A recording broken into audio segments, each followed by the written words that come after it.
Hello everyone, I'm Jesus and welcome to the next episode of The Road to Old School MTG.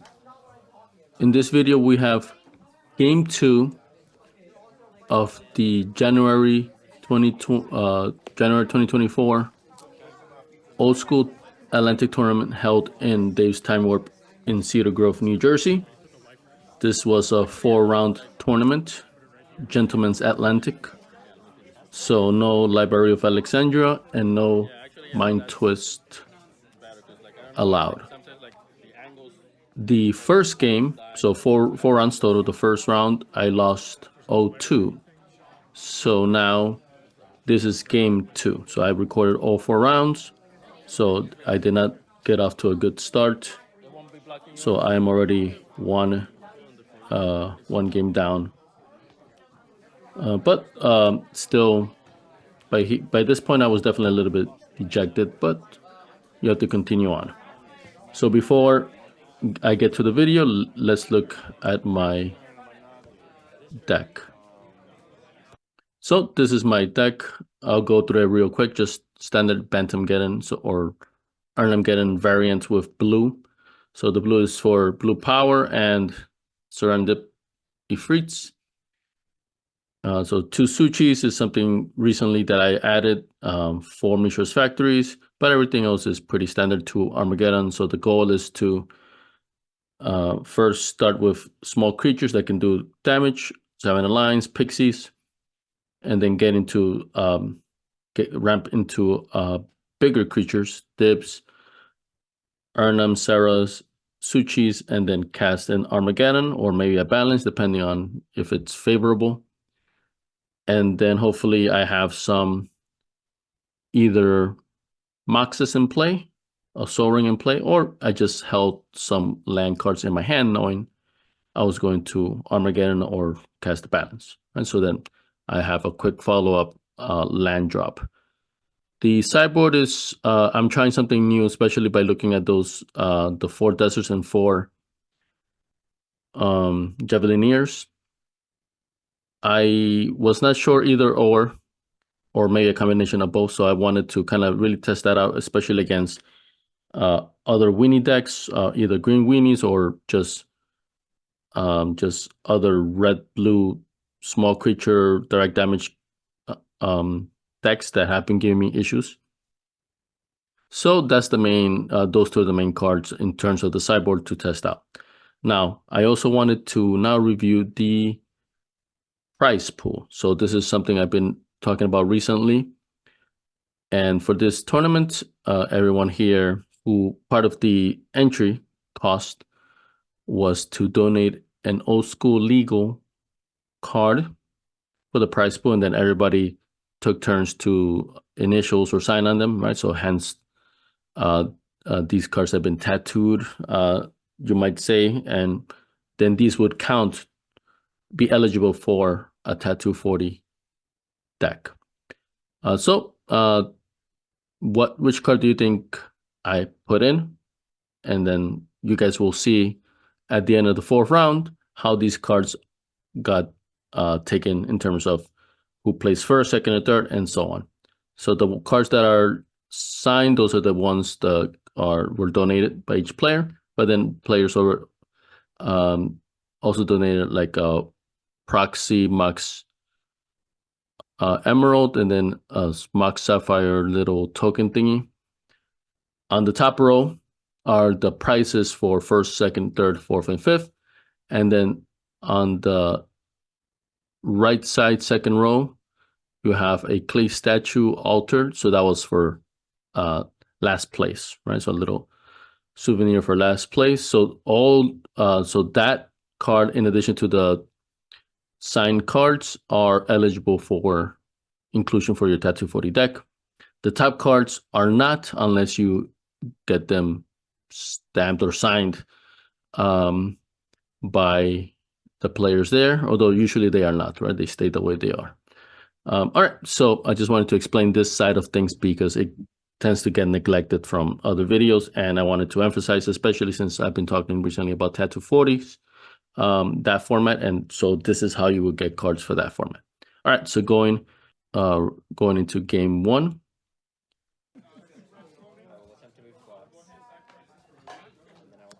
Okay, so I mulliganed and I'm putting one card back.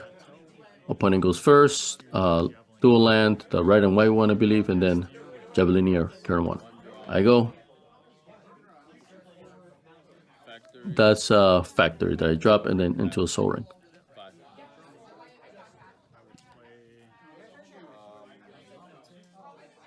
Opponent goes, drops a mountain, taps 2 for an orc, attacks for 1, I drop to 19.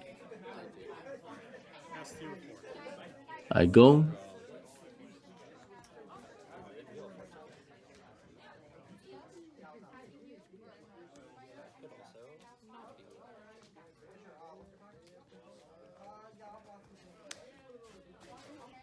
Drop another factory. 4 mana. Oh, I'm not sure what I did there. What did I do?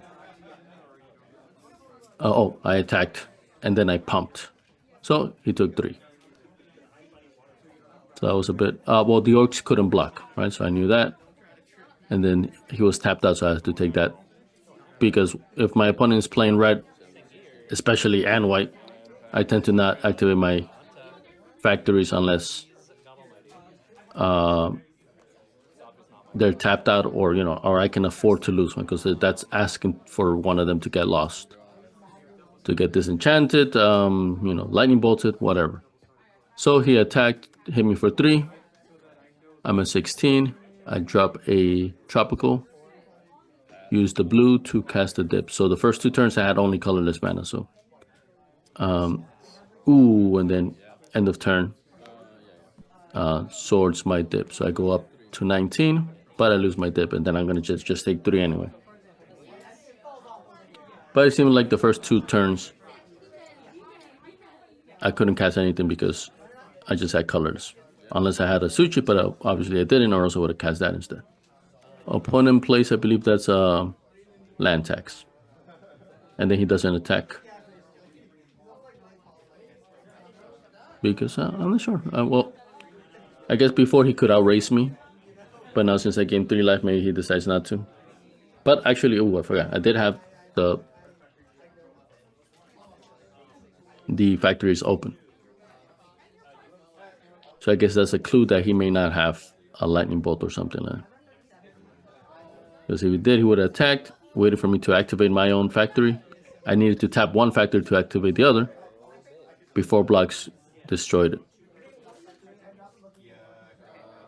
Okay, so here I am, still thinking.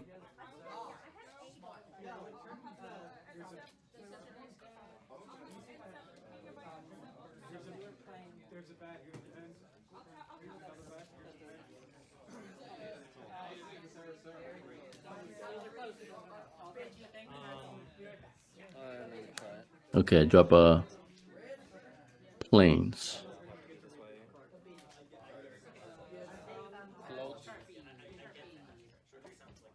Four mana. Yeah, this will be a green.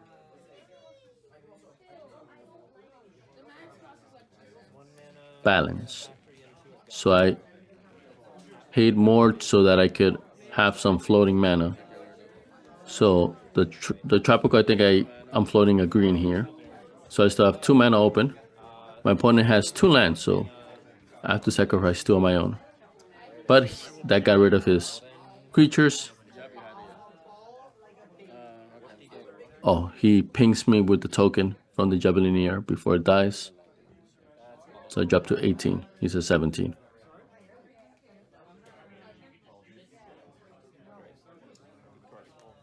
So I'm still debating about which lands I have to sacrifice. So I have to drop down to 2.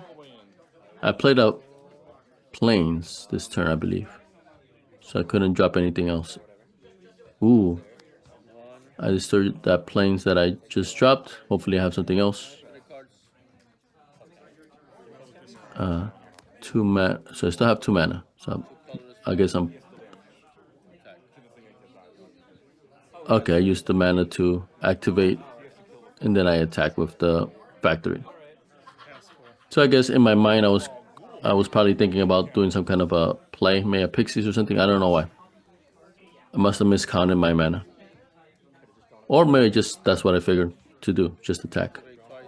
Alright, so I'm activating the factory twice.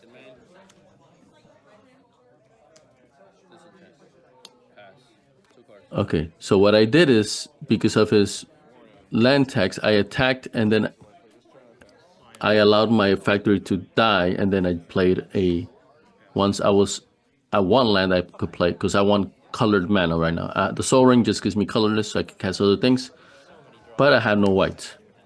Now that I destroyed the land tax, because I forgot he had the land tax out. So yeah, so I purposely was baiting him to destroy my factory, and he took the bait, thinking that I would be down one mana, but I already had a land in hand. Okay, so I cast the line, but then he swords it. I don't gain the 2 life because he attacked with his own line anyway, right? So it balances out there. So I'm still at 18, he's at 15. I play a Mock Sapphire, and I pass. I believe I only have one other card in hand, so I'm attacking 16. Yeah, one card in hand only. Drawing. My opponent did nothing except attack, so that's good for me. Unless he dropped a land, I'm not sure. I don't think so. Alright, so I pass. I have 2 cards in hand. Attacks, I take 2, I'm at 14. Cast another Javelineer. I draw, so oof. So last 2 turns I got 2 Moxes and a land, I think. Normally that's great, the Moxes. But I have no other threats, I have nothing to block, so he's just attacking. He hit me for 3 now, and then he dropped the factory as well, so he can hit me for 5. I'm at 11. So I play a Savannah, so that gives me 2 white. Finally, I could cast what was in my hand, which was a Sarah. So this is great, because if he attacks, he's going to basically have to sacrifice one of his creatures, so he can get 3 damage in. Consider he's playing red, he might very well, yep. That's a sacrifice he's willing to make. So he's attacking with everything. So I'm most likely blocking the factory, just in case he casts another factory later on, then he can choose. Ooh, my mistake, I took all of it. So I guess in this case, I'm afraid that he's going to hit my Sarah with a lightning bolt to finish it off, and then I would have nothing else. But still, I'm at 6 here. Disenchant the land tax. I still have 1 floating, 2, 3, 4, and then I Armageddon. All right, so that got rid of the factory. So now he has a Javelina line, and I got a Sarah, and a lot of mana from the artifacts. So I attacked for 4, right? But the Sarah doesn't tap, so he's at 11. He dropped a land. Okay. So the dual land again that makes white and red. So here I'm afraid that he has a lightning bolt, but I'm at 6, so I have to block. So I block the line. I take 1 from the Javelineer, but he was bluffing, or else he would have already killed it. Next turn, I draw, I attack. So the great thing about Sarah is I have it for defense as well. So he's at 7, I'm at 5. He has 1 land. Ooh, dropped another land. He pings his own Javelineer to cast a balance to kill my guy. But he has to, I have no land, so he has to sacrifice his own lands.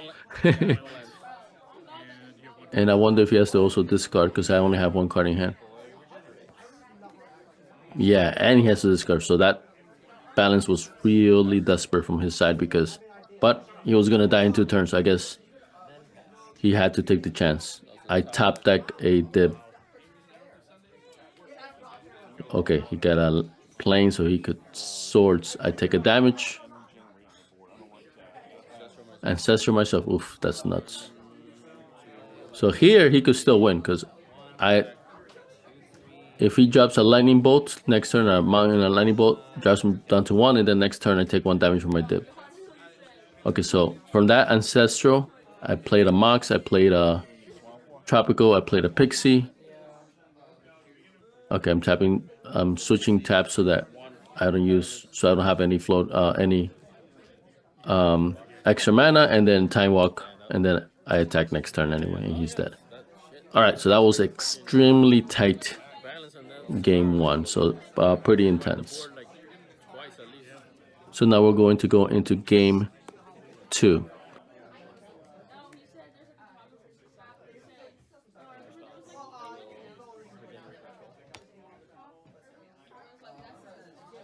So there my opponent is putting 2 cards back because he had to mulligan twice.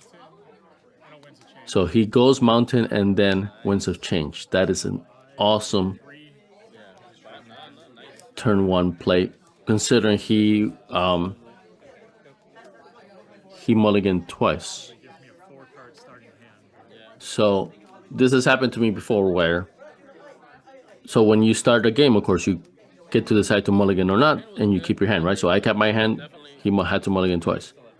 But then once the game starts, and then he does a Winds of Change, so I'm gonna draw 7 cards because I had 7 cards in hand when the Winds of Change occurred. I haven't even had my first turn yet.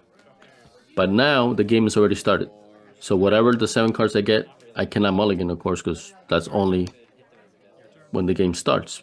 Before the turn 1.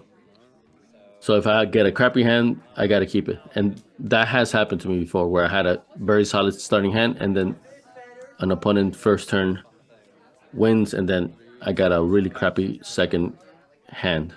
Okay, so I play a land, I play a Mox Jet. I'm not sure what land it is. Okay, my opponent goes next turn. Factors, that's pretty strong. I got 3 mana. I drop a Tropical and a turn 2 dip, so that's pretty solid for me. Opponent plays a proxy Mox Ruby. So I forgot to mention, for this tournament, it is allowed for us to have proxies. So he stripped my Tropical Island. I took a damage during my upkeep. So I have a Plains and a Mox Jet. I play no black cards in this deck, so the Mox Jet is strictly just for ramp.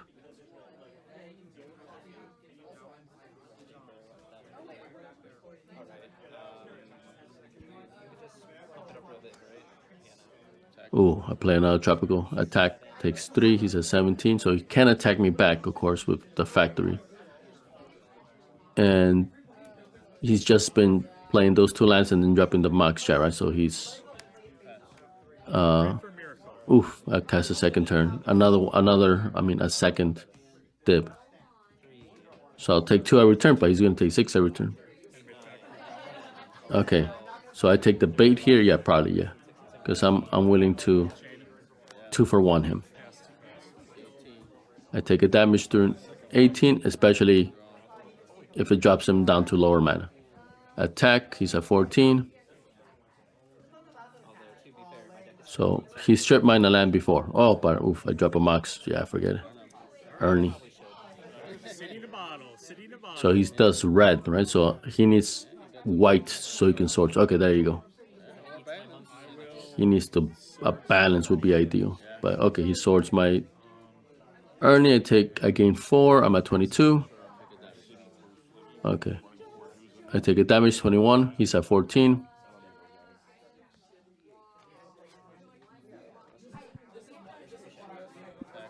Attack 11.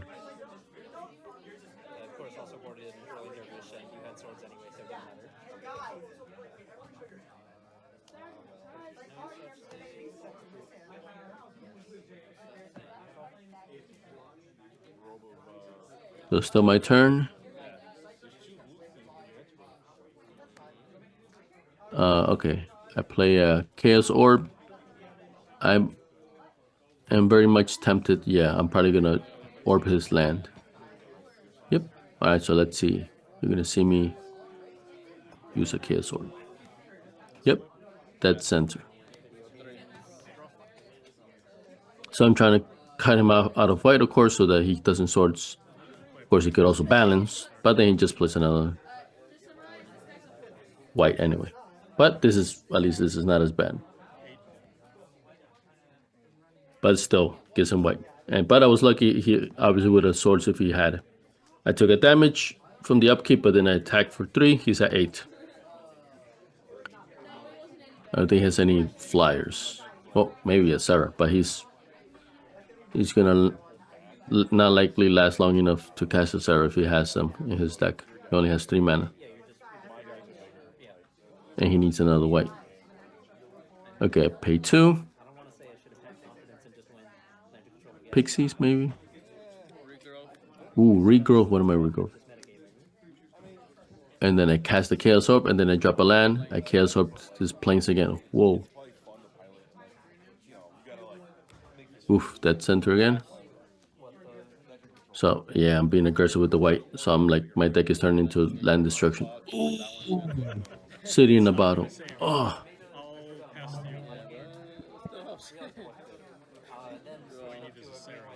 So that destroys my Serendib. But my deck only has 3 dips, 3 Ernies. Okay, next turn I drop a Javelineer and a Pixies. So opponent does nothing else. I attack for 3. He's at 5. And I have no City of Brasses. Before, I would lose instantly to a City in the bottom. Now I can play around it a lot better, right? So that Javelineer must have come in from the sideboard. Attack again, 2.